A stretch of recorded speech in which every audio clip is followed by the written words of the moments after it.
Moments in Crime. Ed Gein. Edward Theodore Gein, born August 27, 1906, died July 26, 1984, also known as the Butcher of Plainfield or the Plainfield Ghoul, was an American murderer, suspected serial killer and body snatcher. Gein's crimes, committed around his hometown of Plainfield, Wisconsin, gathered widespread notoriety in 1957 after authorities discovered that he had exhumed corpses from local graveyards and fashioned keepsakes from their bones and skin.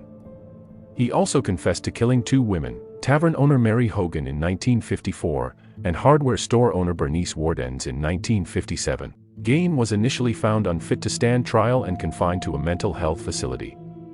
By 1968, he was judged competent to stand trial. He was found guilty of the murder of Wardens, but he was found legally insane and was remanded to a psychiatric institution. Gein died at Mendota Mental Health Institute from respiratory failure resulting from lung cancer on July 26, 1984, aged 77. He is buried next to his family in the Plainfield Cemetery, in a now unmarked grave. Childhood. Edward Theodore Gein was born in La Crosse, Wisconsin, on August 27, 1906, the second of 2 boys of George Philip Gein and Augusta Wilhelmine Gein. Gein had an elder brother named Henry. Augusta, who was fervently religious and nominally Lutheran, frequently preached to her sons about the innate immorality of the world, the evil of drinking, and her belief that all women were naturally promiscuous and instruments of the devil. She reserved time every afternoon to read to them from the Bible, usually selecting verses from the Old Testament and the Book of Revelation concerning death, murder, and divine retribution. Despite her abuse, however, Gein idolized and became obsessed with her.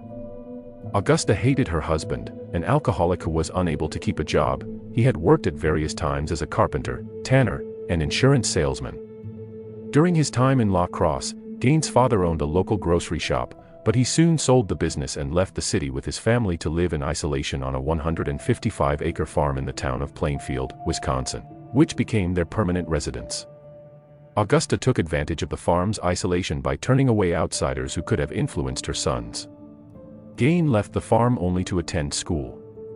Outside of school, he spent most of his time doing chores on the farm.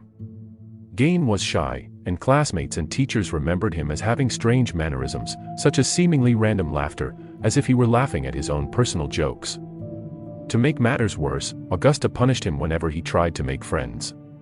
Despite his poor social development, Gein did fairly well in school, particularly in reading.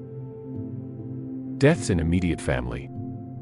On April 1, 1940, Gein's father died of heart failure at age 66. Ed and his brother Henry began doing odd jobs around town to help cover living expenses. The brothers were generally considered reliable and honest by the rest of the community. While both worked as handymen, Ed also frequently babysat for neighbors. He enjoyed babysitting, seeming to relate more easily to children than adults.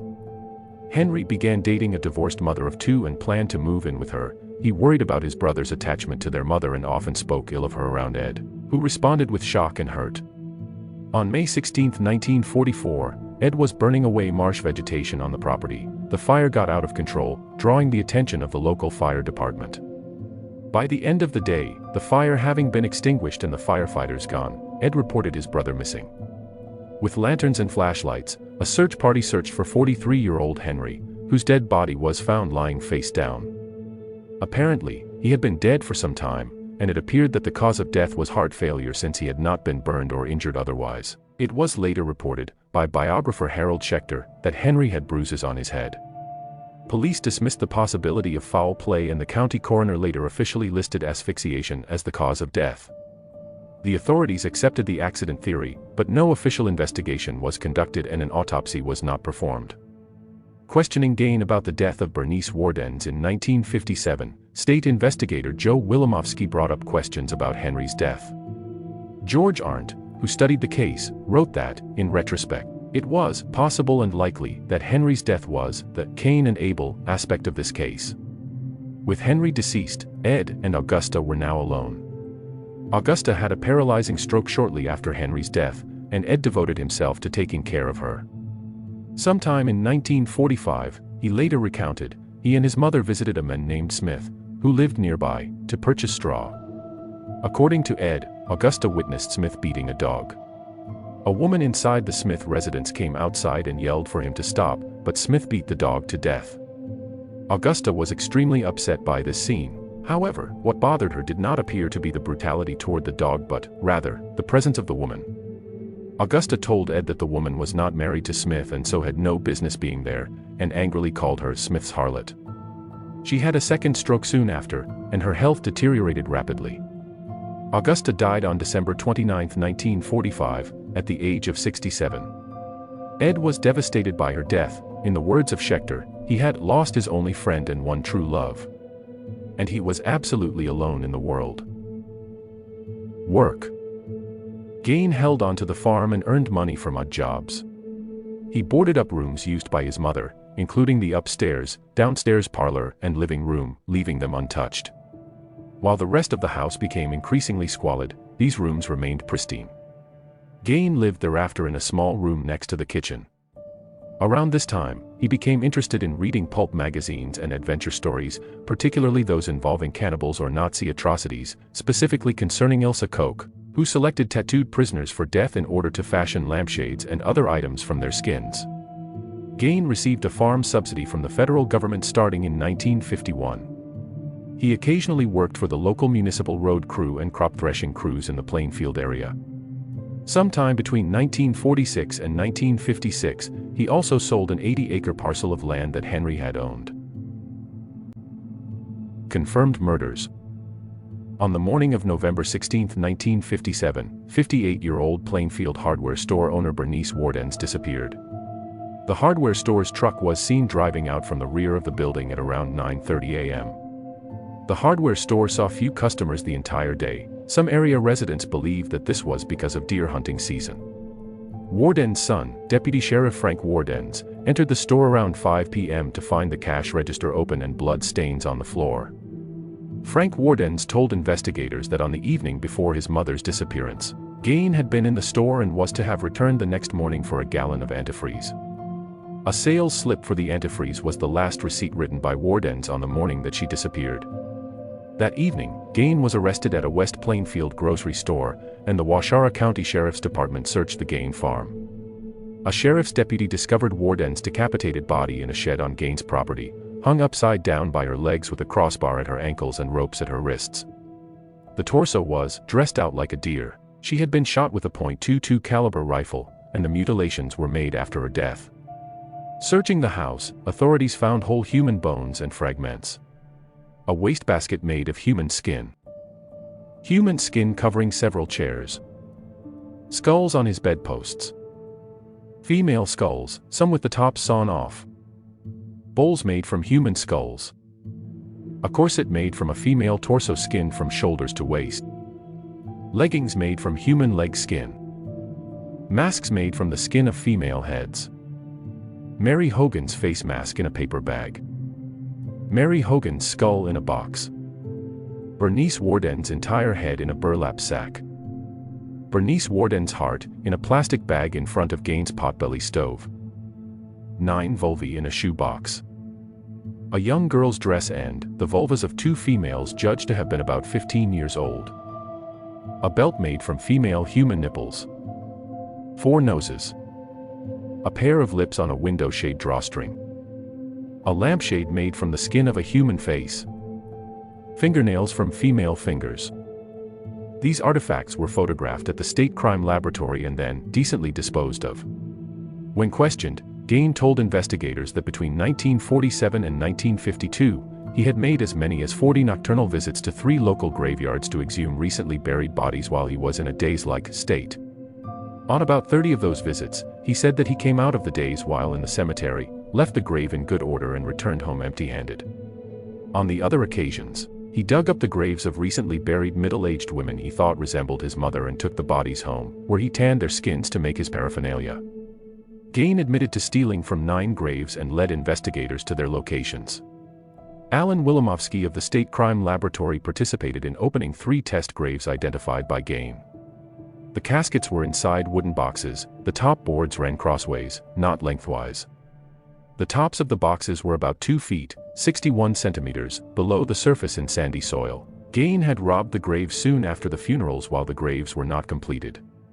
The test graves were exhumed because authorities were uncertain as to whether the slight Gein was capable of single-handedly digging up a grave during a single evening. They were found as Gein described. One casket was empty, another casket contained Gein's crowbar, and the final casket saw most of the body missing, yet Gein had returned rings and some body parts. Thus, Gein's confession was largely corroborated. Soon after his mother's death, Gein began to create a woman suit so that he could become his mother, to literally crawl into her skin. He denied having sex with the bodies he exhumed, explaining they smelled too bad.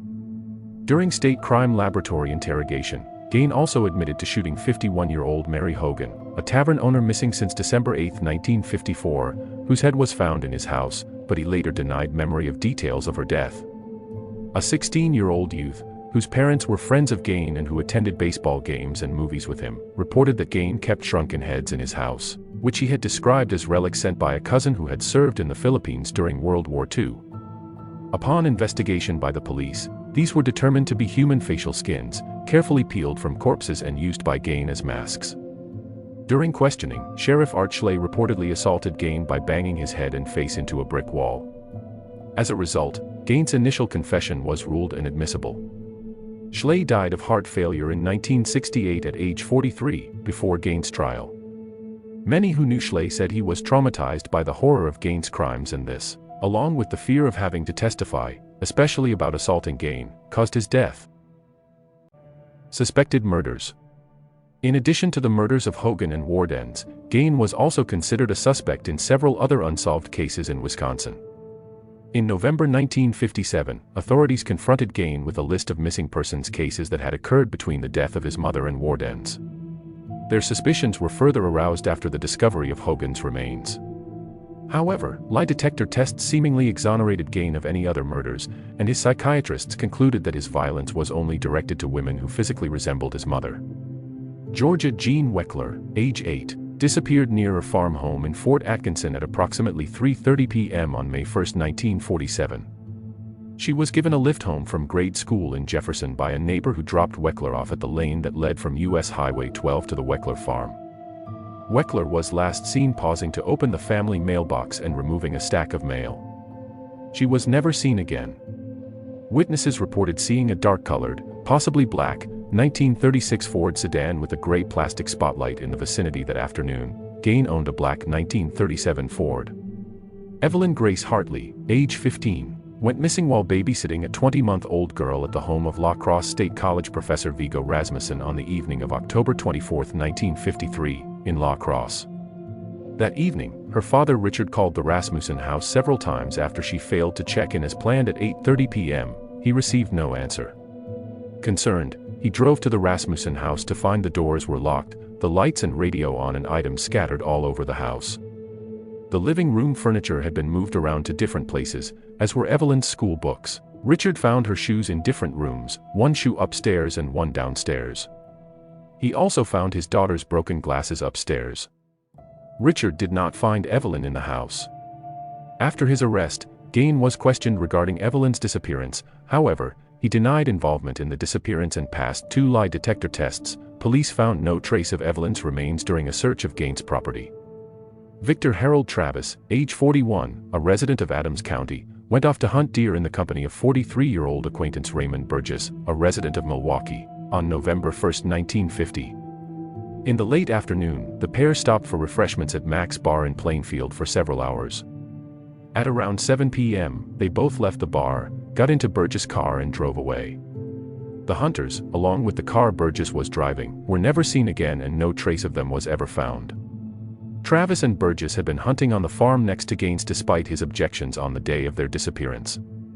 In addition, Gein has also been tentatively linked to the June 1954 disappearance of neighbor James Walsh, age 32. Walsh and his wife lived near Gein, who performed chores for her after her husband went missing.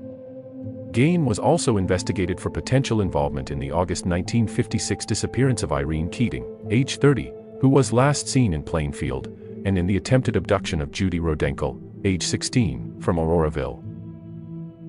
Trial.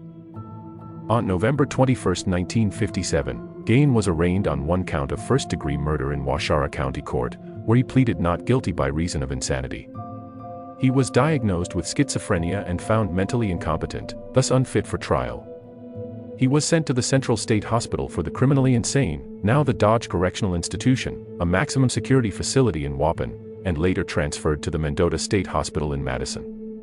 In 1968, doctors determined Gein was mentally able to confer with counsel and participate in his defense. The trial began on November 7, 1968, and lasted 1 week.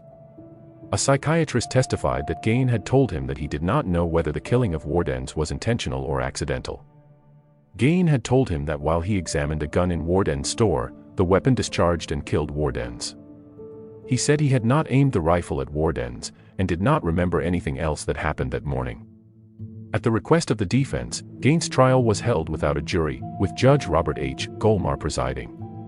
Gein was found guilty by Golmar on November 14. A second trial dealt with Gein's sanity. After testimony by doctors for the prosecution and defense, Golmar ruled Gein not guilty by reason of insanity, and ordered him committed to Central State Hospital for the criminally insane. Gein spent the rest of his life in a mental hospital. Judge Golmar wrote, due to prohibitive costs, Gein was tried for only one murder, that of Mrs. Wardens. He also admitted to killing Mary Hogan. Fate of Gein's property. Gein's house and 195-acre property were appraised at $4,700, equivalent to $48,000 in 2022. His possessions were scheduled to be auctioned on March 30, 1958, amidst rumors that the house and the land it stood on might become a tourist attraction. Early on the morning of March 20th, the house was destroyed by fire. A deputy fire marshal reported that a garbage fire had been set 75 feet, 23 meters, from the house by a cleaning crew who was given the task of disposing of refuse, that hot coals were recovered from the spot of the bonfire, but that the fire did not spread along the ground from that location to the house. Arson was suspected, but the cause of the fire was never officially determined. It is possible that the fire was not considered a matter of urgency by Fire Chief Frank Wardens, son of Gein's victim Bernice Wardens. When Gein learned of the incident while in detention, he shrugged and said, "Just as well." Gein's Ford sedan, which he used to haul the bodies of his victims, was sold at public auction for $760, equivalent to $7,700 in 2022, to Carnival sideshow operator Bunny Gibbons. Gibbons charged carnival goers 25 cents admission to see it. Death. Gein died at the Mendota Mental Health Institute due to respiratory failure secondary to lung cancer on July 26, 1984, at the age of 77. Over the years, souvenir seekers chipped pieces from his gravestone at the Plainfield Cemetery, until the stone itself was stolen in 2000. It was recovered in June 2001, near Seattle, Washington, and was placed in storage at the Washoe County Sheriff's Department. The gravesite itself is now unmarked, but not unknown. Gein is interred between his parents and brother in the cemetery. So now, as we reluctantly draw the curtain on the macabre saga of Ed Gein, let us pause to ponder the enigma of his twisted existence. For in the desolate plains of Plainfield, Wisconsin, amidst the echoes of his unspeakable deeds, there lingers a profound sense of sorrow and bewilderment. Perhaps, in the recesses of his tormented soul, Gein sought solace in the darkness, a refuge from the demons that tormented him relentlessly. Yet, in his quest for absolution, he left behind a trail of anguish and despair, forever etched into the annals of infamy. So let us not only remember the horrors he inflicted but also the complex, fractured soul that gave rise to such unspeakable atrocities. As we bid adieu to the specter of Ed Gein, may his story serve as a poignant reminder of the fragile line between sanity and madness, and the enduring power of empathy in the face of incomprehensible darkness. Thank you for joining us here, at Moments in Crime. I hope you have enjoyed watching. If you could please leave me a comment, like or subscribe to let me know you enjoy this content, I would be really thankful. Hope you join us for the next one.